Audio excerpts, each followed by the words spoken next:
Okay, good morning all. My name is Dennis Nathaniels from the King's Awards office, and between myself and Kate Hilton, we will like to lead you or take you through our presentation. So could I have the first slide, please? Thank you.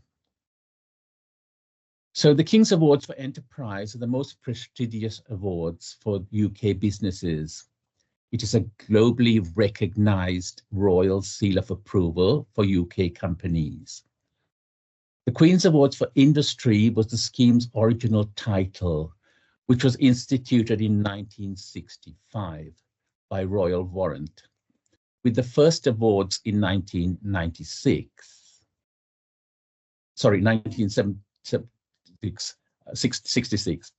This initiative was driven by Prince Philip, the Duke of Edinburgh, with the support of Prime Minister Harold Wilson. As you may know, in 1956, he instituted the Duke of Edinburgh Awards, and in 65, the Queen's Awards for Industry. It later was known as Queen's Awards for Export and Technology, also in 1975. And following a review by Prince Charles in 1999, became Queen's Awards for Enterprise. In 2023, it was renamed the King's Awards for Enterprise. So this reflects His Majesty the King's wish to continue the legacy of Queen Elizabeth in recognizing outstanding businesses. Next slide, please.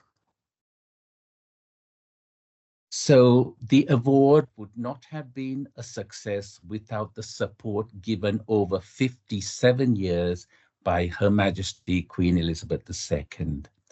Her Majesty was delighted to celebrate business success and highlighted outstanding achievements across the UK. Next slide, please. The awards continue in His Majesty King Charles's name, and it was His Majesty's express wish to continue this work to support and celebrate UK businesses. The emblem is Crown copyright and must always be displayed in a way that benefits the dignity of an emblem, signifying royal recognition. Guidance is provided and made clear in the awarded businesses in the recipient's manual.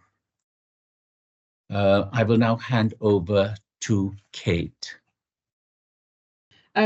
Hi everyone, thanks for having us. I'm Kate Hilton. I'm no relation, sadly.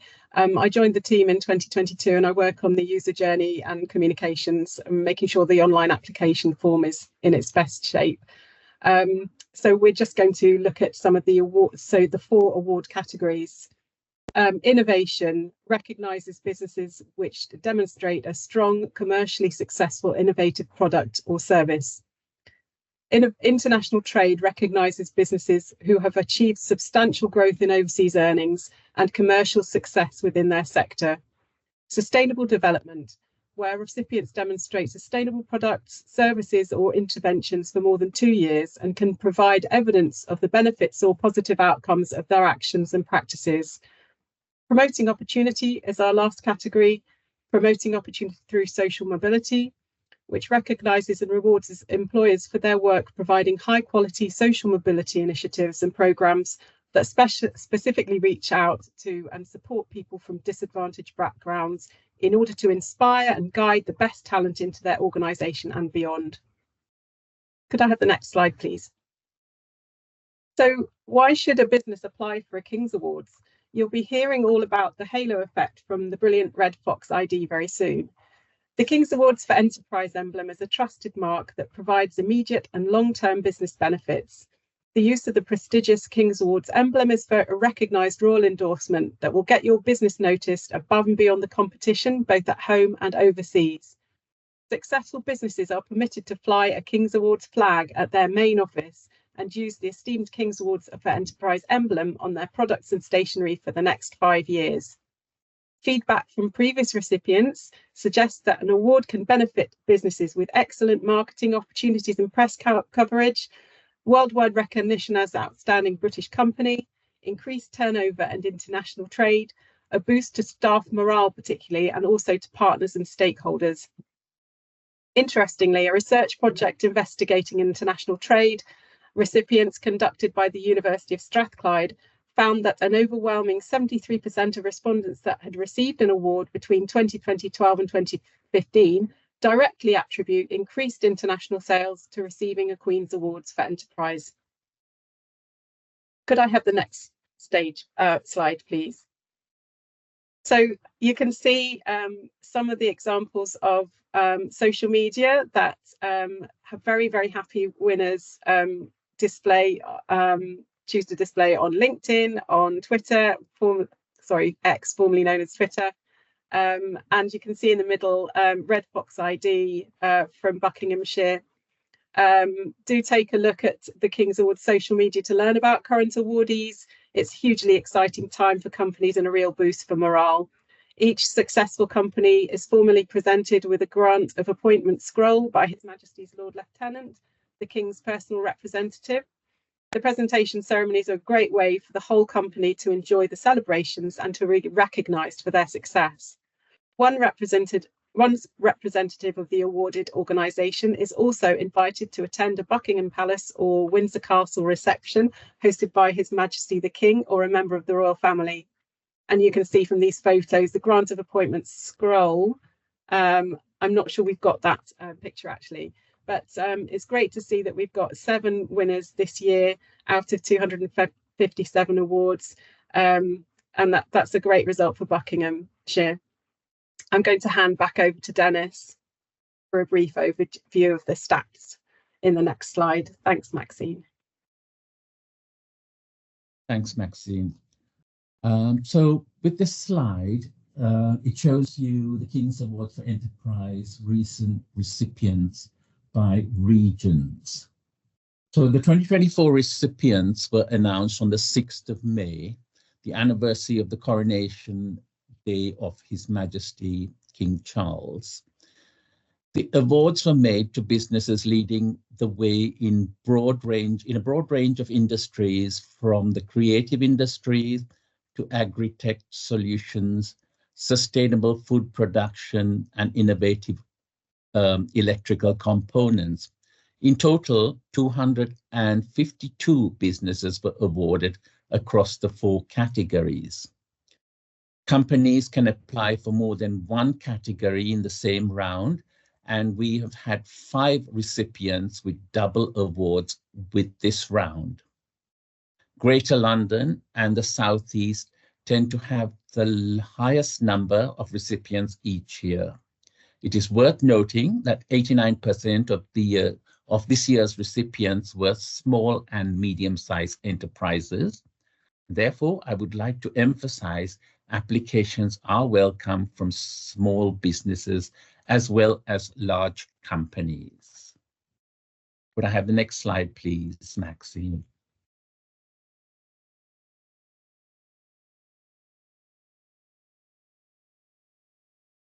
So this slide is the award cycle, and I'd like to take you through the annual cycle. Sometimes I refer to this as the Wheel of Fortune for those awarded. So the application process is managed by the King's Awards Office of the Department of Business and Trade. The 2025 round for applications opened on the 6th of May and will close at midday on the 12th of September. All applications are submitted online. The applications are assessed by a team of assessors with experience and expertise for each category. So a different team of assessors assess each category. In November, shortlisted applicants are notified of this particular stage. For the innovation and international trade categories only, applicants are required to provide verification of their financial data by an independent auditor or accountant. This is the only part of the process where applicants may incur an additional cost above the time invested in completing the application. Sustainable development and promoting opportunity categories, applicants are asked to demonstrate viability within the application and so not asked to verify figures. Due diligence checks are carried out, so applicants are notified in the Section A of the application form of due diligence checks, which are carried out on each of the shortlisted companies. And we do approach 41 government departments and agencies with this exercise. In January, the assessor's recommendations are put together in a case summary, and these are examined by the 4 judging panels. And in February, recommendations from the 4 judging panels are examined by the Prime Minister's Advisory Committee, which is independent to the 4 judging panels. So a list of recommendations are then sent to the Prime Minister for consideration before finally being submitted to His Majesty the King for his personal approval. Recipients who have been awarded are notified at the end of March under embargo, and concurrently unsuccessful applicants receive comprehensive feedback on the strengths and weaknesses of their application and guidance on how to improve the application should they wish to submit something later or a further application. Many applicants find the feedback of benefit in developing their business. Could I have the next slide, please? So this slide is covering eligibility criteria.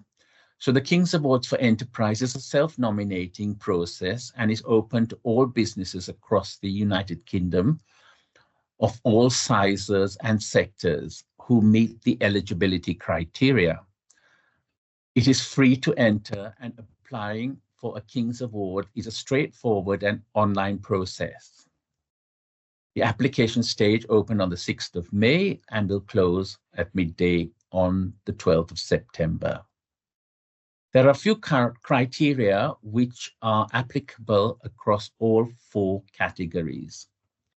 They are: the company must be based in the UK, including the Channel Islands and the Isle of Man, have a good continuous compliance record with HMRC, be a self-contained enterprise that markets its own products or services and is under its own management, have at least 2 full-time UK employees or part-time equivalents, and demonstrate outstanding environmental, social, and government responsibility.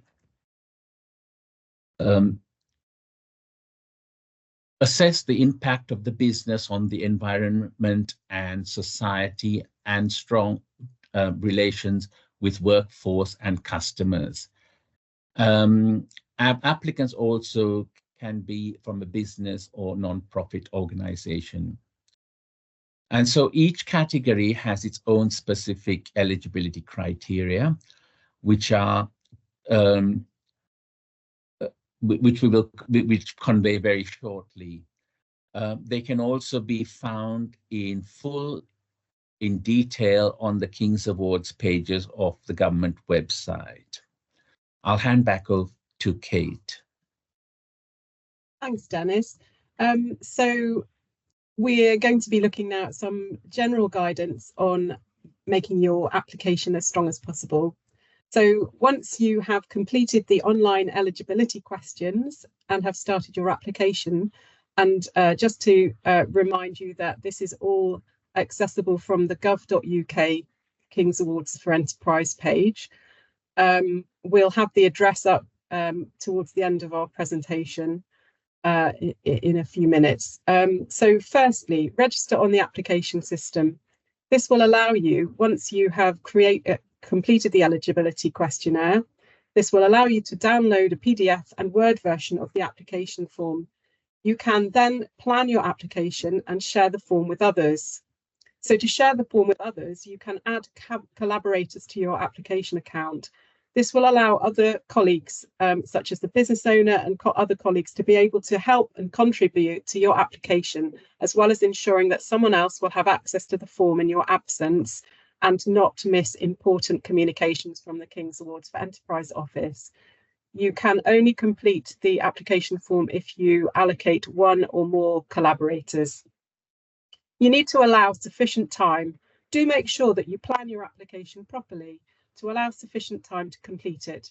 You have 3.5 months from now to the closing date, and some applicants can say it can take 20 hours, some have said 50 hours, some have said 2 weeks. So it's really worth starting to plan early to estimate how long you think you'll need to gather the information. Download the PDF, and this will help you to see different sections of the online application form, and you can save your progress online and return to it at a later date. Please use plain English. Successful applications tend to avoid technical jargon. The application must be easy for assessors to read and understand. Please provide evidence. Assessors are looking for qualitative and quantitative evidence to support all your statements. These can be monitoring and evaluation results, KPIs and testimonials, for example. So it's really important to tell your story in your own words. We want to hear about your personal journey. Why did you start the business? What did you think were the key drivers in making your business successful? So let's start with the next slide on innovation and some application guidance for that category. So in the innovation category, we want to hear why your innovation is unique. How has it benefited your business and your customers and others? It's important for us to know what issue your innovation has solved and what challenges you've overcome in developing or distributing it. Has your innovation been adopted by others in your sector or perhaps in another sector? So one example of a King's Awards for Enterprise recipient for innovation, established in 2016, is Innovate Systems Limited. They're a Belfast manufacturer of electronic equipment. Their innovation is a patented ultrasonic self-cleaning probe for the inspection and analysis of water. Water quality requires uninterrupted monitoring by optical sensors, which can be subject to fouling and thus require frequent cleaning. This sometimes damages them or fails to clean optimally. Innovate's innovative self-cleaning probe is a kind of mini jet wash using sound waves, ensuring windows are kept clean and able to be deployed continuously. On to the next slide, which looks at international trade. If you're applying for the International Trade Award, tell us about your export strategy. Explain why penetration of a particular market is an achievement.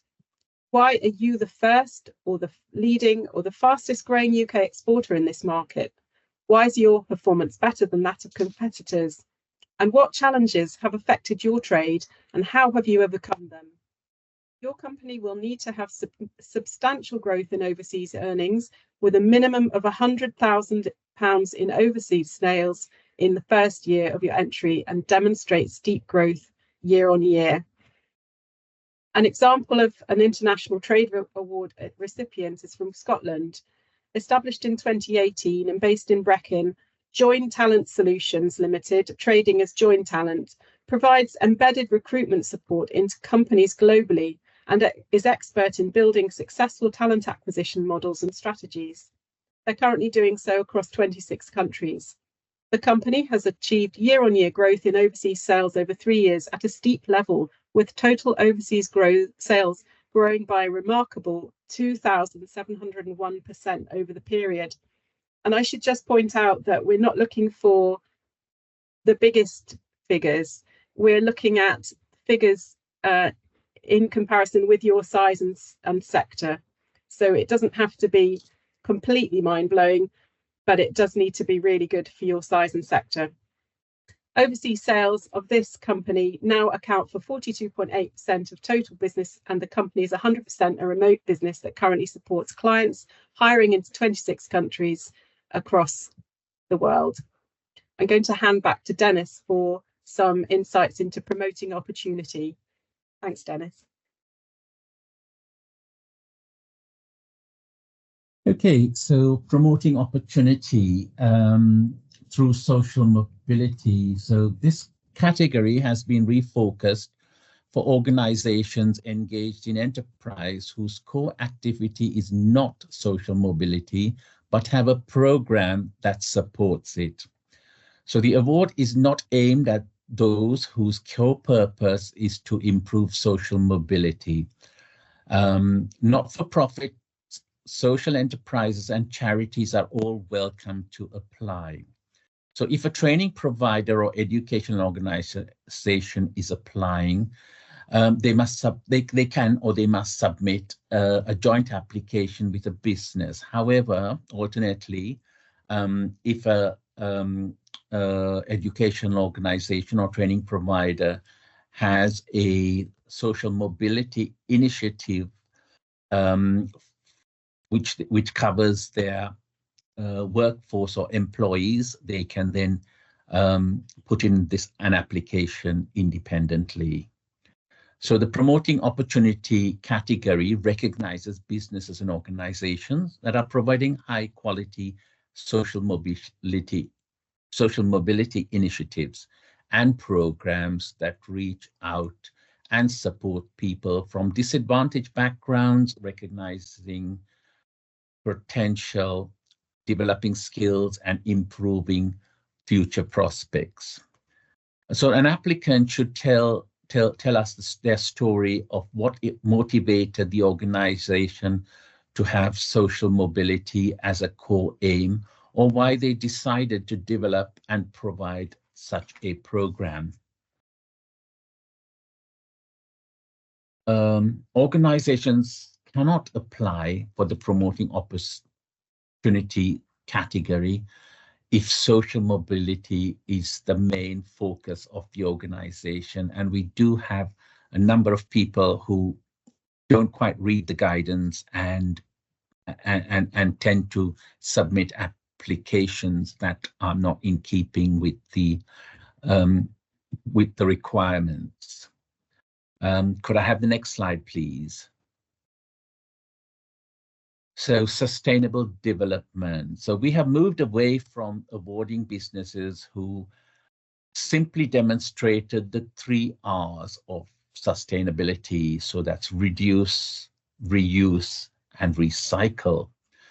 We strongly encourage businesses to look at the United Nations Sustainable Development Goals to see how they can embed sustainability at the heart of their business.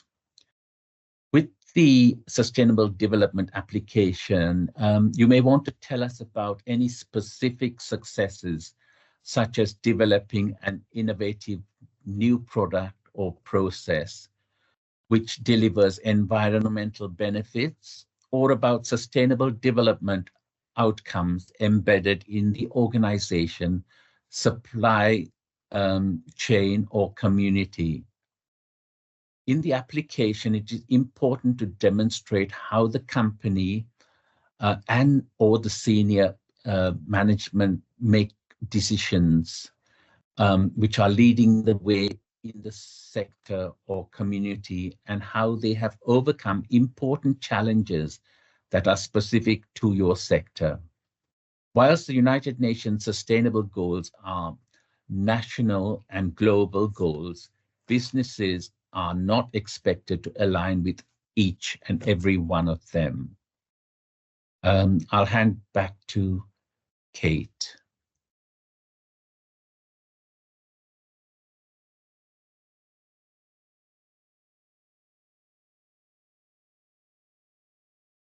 Kate, you're on mute. Please, would you mind unmuting? Thank you. I'm sorry, everyone. It's a real schoolgirl error. How to apply? Please go to gov.uk, have a look at the King's Awards for Enterprise pages. You can see the website at the end of the slide here. Almost all UK businesses can apply for an award, including non-profits. The application is free. I think we mentioned All applications must be submitted online by the September date. You may apply for more than one category, and you can refresh your memories on the initial eligibility criteria and information on gov.uk, and all the dates are there on the slide.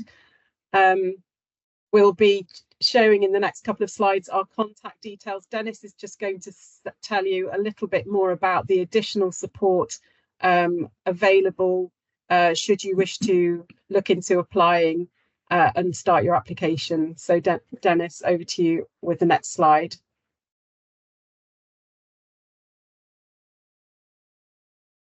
Okay, so the I think it's the next slide, Maxine. So Dennis, you're just going to take us through the contact details. Yes, right. I'll take you to the additional support slide. So the additional so applicants can find support from His Majesty's Lord Lieutenants and that particular network. Lieutenancy details can be found through your local authority. So the Lord Lieutenants will present and then I also want to mention that the Lord Lieutenants do present the awards to businesses with the grants of appointment certificates and trophies. Additionally, there is support available from growth hubs, and if in Northern Ireland, Scotland or Wales, government business support teams can also help. Thank you, Maxine. Thank you very much, Dennis and Kate, for your time. That was really informative. Thank you. So now I'm delighted to say that Steve Bird, who's CEO of Red Fox ID, 2024 winners of the Innovation and International Trade Award, is joining us just to share a little bit about his company, about the experience and learnings for applying for the award and the benefits of successfully winning that award. So Steve, I'll just hand over to you if that's okay. Thank you. Thank you very much, and good morning, everybody. And thank you to Kate and Dennis for inviting me to talk about our experiences, the King's Awards for Enterprise. As you've just been informed, we were lucky enough to be awarded one for innovation and for international trade. Red Fox is, I mean, for the UK, somewhat of an unusual company because the products that we make and sell are for road tolling applications. And of course, as we all know, there are very few toll roads in the UK. There's the M6, there's a few bridges and a couple of tunnels. But all of our business is for export markets. And the King's Award for us, one of the challenges for being a small company trying to deal with in international markets is standing out from the crowd. Right, we're operating from markets that are thousands of miles away from the UK, and it's quite a challenge to get recognised. You do all of the usual things. You go to trade shows. You try and make a big marketing noise on social media, but at the end of the day, everybody else that's in your market sector is doing exactly the same kind of approach. So we wanted to find something that would be different and prestigious. And the King's Award, King's Awards for Enterprise, is the perfect vehicle for this kind of work. The first question people tend to ask me when they hear the story that we had applied is was it worth it? Was it worth putting in all of that effort? And we only got the award publicly announced in May the 6th, and it's already had an incredible effect on the company. We were at a trade show in Atlanta in the US a couple of months ago, and all people were talking about the trade show was Red Fox and the King's Awards, which was for us was quite a was a huge benefit. Let's put it this way. We were competing against very large multinational companies, and we were taking the headlines away from them, which was quite useful. Second question we get asked is it a lot of work? Well, I think, as you've seen on the the previous slides, yes, it is a lot of work. But if you want an award of this kind of value, you've got to put the effort in to meet the the quality statement So the bar is set very high. So the one advice I would say is, if you're thinking of applying for for this year's awards, you really want to get started now. September comes up real quick, and this is not the first time we've applied for these awards. Back in 2019 for 2020 award, we applied for both. If I'm honest, we did leave it a bit late, and it was a rush to meet the September deadline. So the first part of the the award application was probably good quality, but the quality got worse as the time ran out. The one thing that was really beneficial, the feedback that you get for a failed award is extremely detailed and very useful. And when deciding to apply last year, the first thing we did was read the feedback we got previously and make sure that we didn't repeat that in this award. We are a small company. We're only 8 people. So as I said earlier, it is quite a challenge for us to stand out from the crowd when you're dealing with international markets.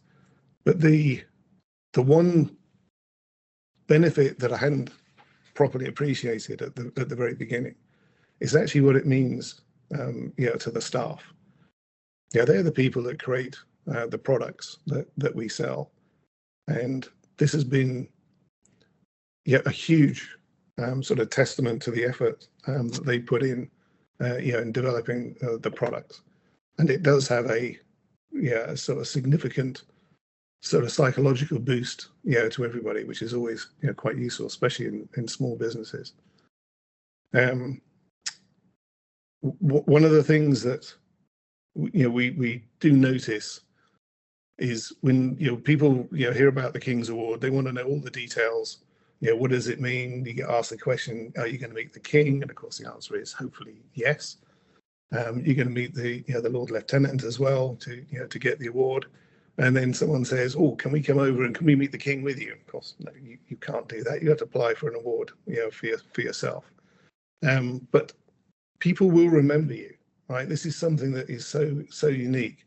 When your potential customers come back and they're re-looking at for a solution, and they start going through the list of people they've maybe met at a trade show or spoken to before, and they see the King's Award logo on your website or on your marketing material, that immediately triggers a powerful sort of memory, and that's something that your competition can't match. So the forms, when you start work on them, do appear daunting. There are a lot of sections that you've got to do some detailed work. But for us, going through this sort of detailed analysis of the company is not something small companies typically have time to do. So we actually found out some useful insights into how we were running our business, and could see for the first time ways we could actually make real improvements. So as a sort of thought process, it's very valuable.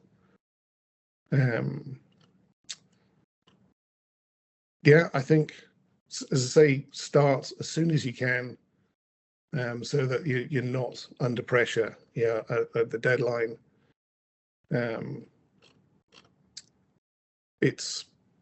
I don't really have any negatives to say about it. I mean, I do get asked, would we do this again?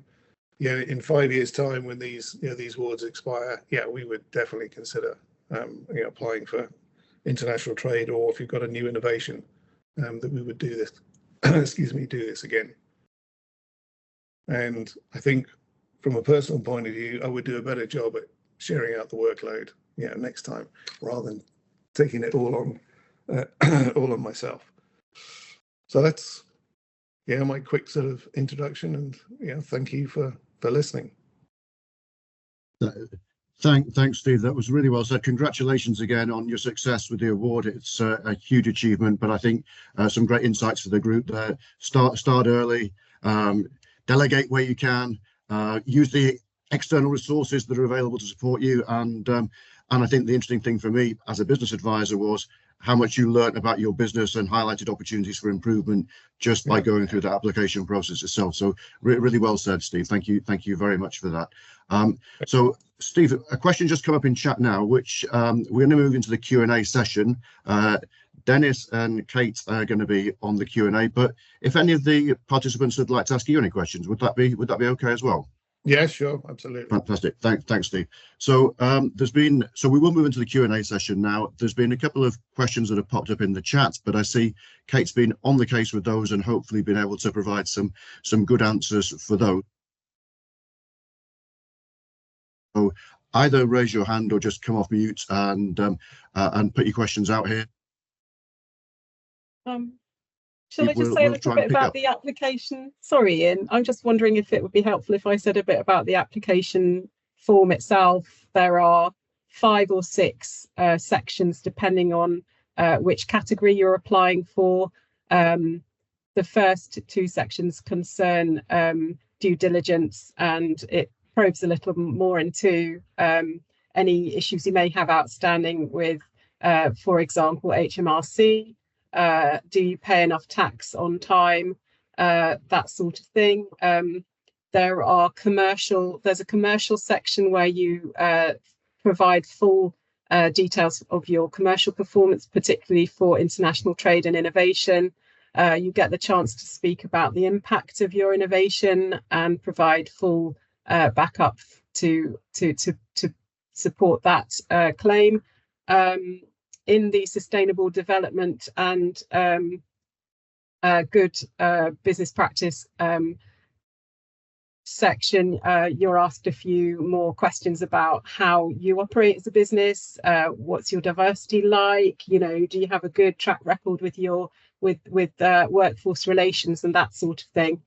And then at the end, there's the chance to upload more evidence and documentation.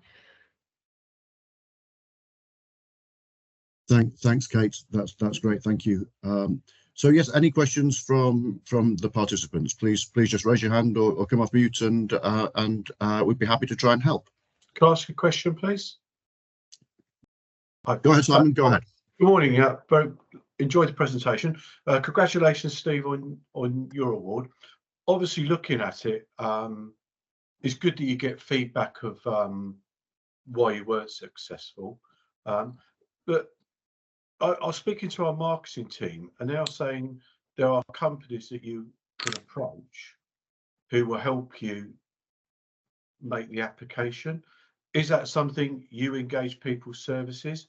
Is it something you would recommend, or is that something you would just do yourself from your heart?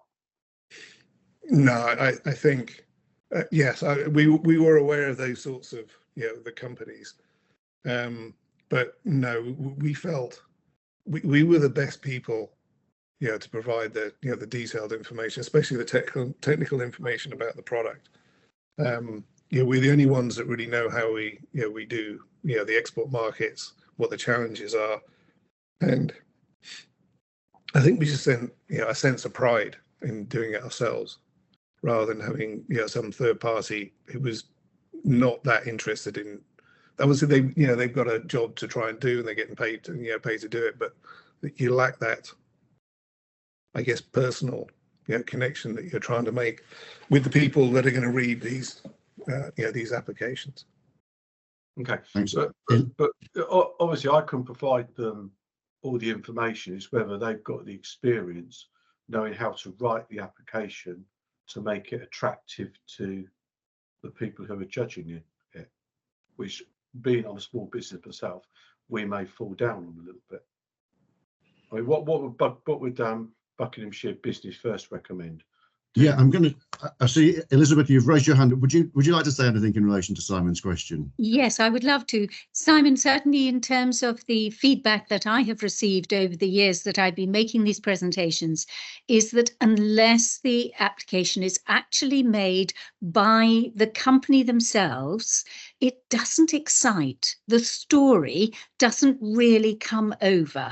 It's done professionally, but not from the heart. So my advice to you would be to say, seek advice from the Lieutenancy Office, seek advice from BBF, whoever, but do it yourselves. Okay, thank you. That's good. Thanks, Elizabeth. And Dennis, you've got your hand raised as well. Yes, Would you like to just add to that? Can I just also make some comments on that? We do run a helpline, and we probably sometimes get 50 or more calls a day on that. We do also have a mailbox that has numerous questions on all aspects of the application, which we do feedback. What I was going to say is there are businesses that do use agencies, and agencies do get in touch with us as well. But as has already been mentioned, it is about telling your own story. Very often the applications that can be written by agents have missing ingredients. And the assessors have. One part of the process is where we do, if the assessing teams are looking at something and they find it's a good application, but this is not clearly explained, or there's something missing, we do tend to, the King's Awards team go back to the to the business and ask for a verification or a clarification of what they're saying. Again, the King's Awards team is only a team of 4.5 people. So for the amount of work that we have, but I would suggest it that as has already been explained, that you actually write the application yourself, or share, or concentrate on that. If you really cannot do that, and you feel that somebody else can, we also don't say no to that. Okay, guys, ask Steve another question. Steve, when you made your first application where you were unsuccessful, with the feedback that you received, what was in there that you were able to pick up on to make your application very successful this time? Okay, so going back to pre-COVID times now, I can't sure my memory goes back that far. For innovation, you have a sort of a social aspect, and ours was considered to be weak. It wasn't up to scratch. So we made sure that we properly understood the question that was being asked and answered it in a far more sophisticated way. For international trade, you need 3 years in succession of solid financial growth. And we had good growth from year 1 to year 2, but we had relatively flat growth from year 2 to 3, but we had significantly increased profits. We thought that would be good enough, and that didn't meet the criteria. So we waited until we had 3 years worth of substantial year-on-year growth. To the other comment about writing, using an external writer, the only people that are passionate about our businesses, right, is us. And excuse me, that passion needs to come across in your application. So if you don't write it, the passion just won't be there. I'm with you on that. I suppose for me, I have all the passion and everything. It's whether, don't quote me on this, my grammar, and so it'd probably be something I would write, but obviously get someone to maybe edit it so it's more in a with the required grammar. It's probably a good. Makes sense. The passion will come through. Can I hop in here? Yeah, Kate, would you like to come in? You've got your hand so raised. I mean, some people see it as a mini audit, and we're absolutely not looking for the best Queen's English, if you like.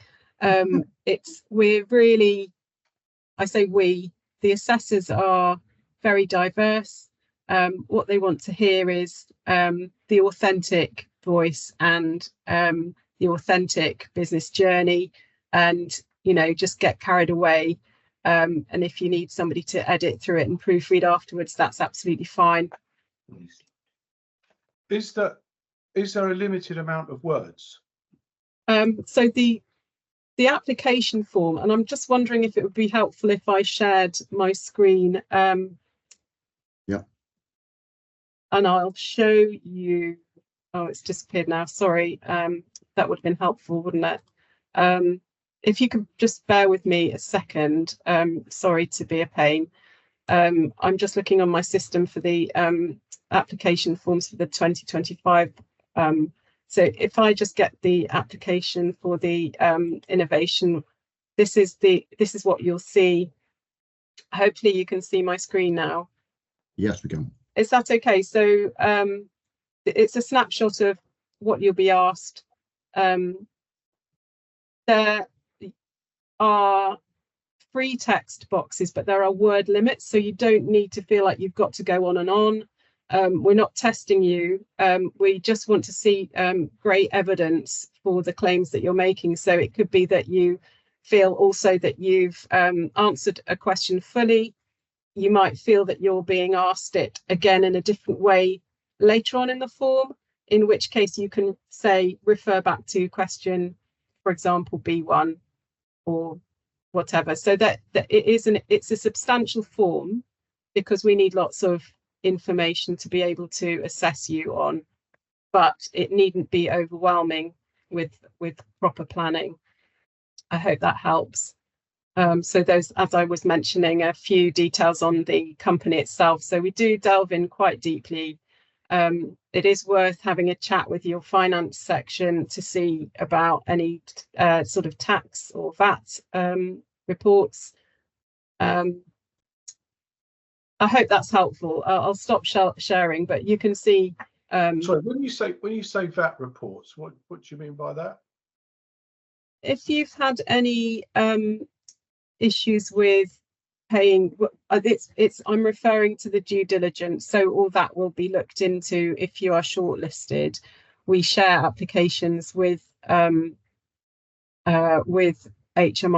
and with a variety of government bodies to conduct due diligence checks. Okay, all right. So I just do my VAT return normally, and they just collect it by direct debit. That's absolutely fine. Yeah, that's absolutely fine. You might just want to check that that's all in order. You know, I don't want to single out any particular company, but that's part of the process, is just looking into your own accounts and your own reports and making sure everything's in order.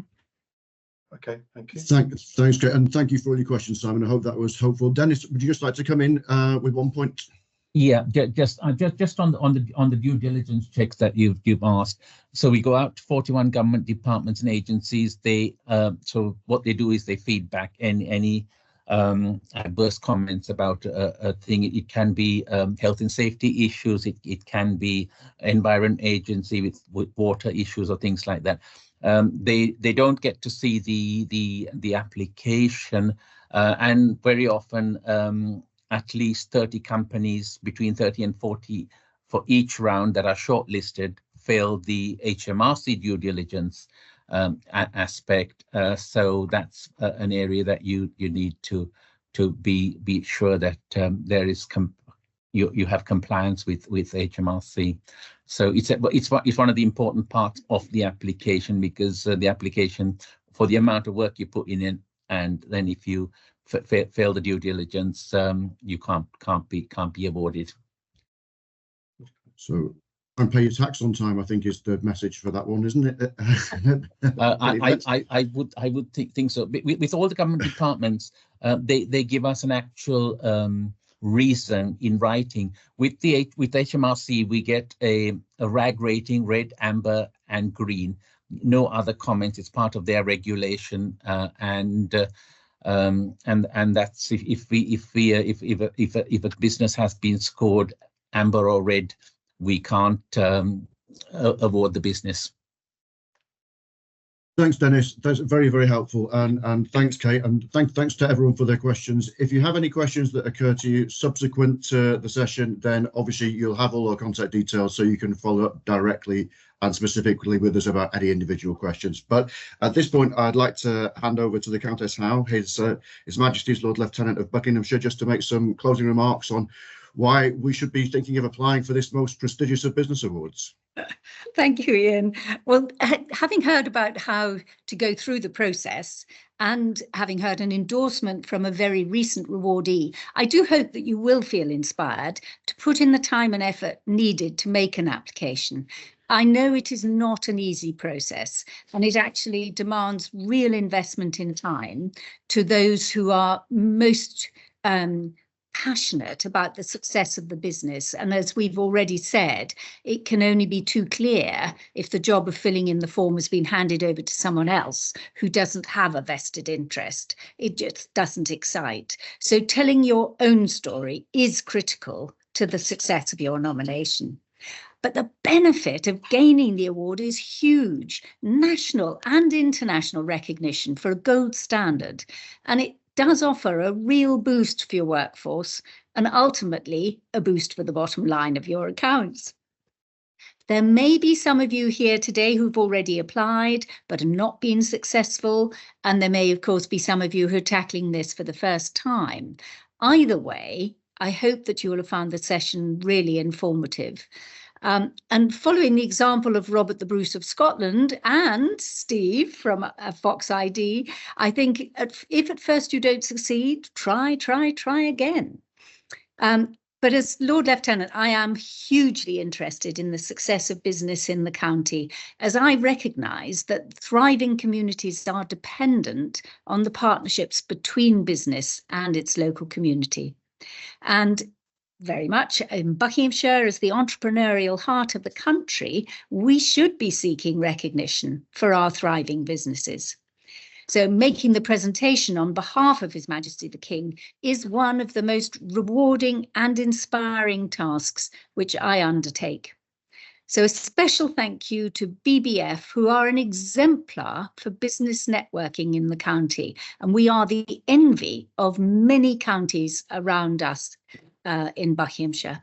So thank you again to Bucks Business First, to Kate and to Dennis for covering the process so comprehensively, and to Steve from Red Fox ID, congratulations, and thank you for making such a compelling case for gaining recognition. And I do hope that many of you will feel encouraged to make a nomination. Thank you.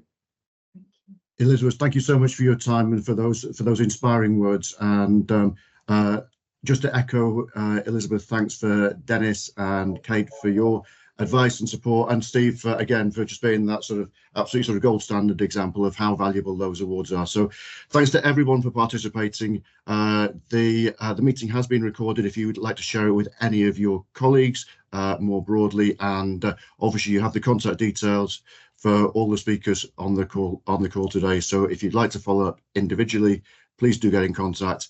And also, please, if you're not already, please do consider joining as a free business member of Buckinghamshire Business First, because we are that network and free growth support for all the businesses in the county. So that's just www.bbf.uk.com.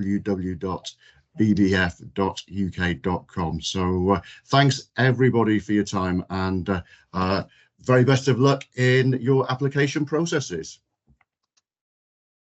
Thank you. Thank you. Goodbye. Thank you. Thank you. Bye-bye.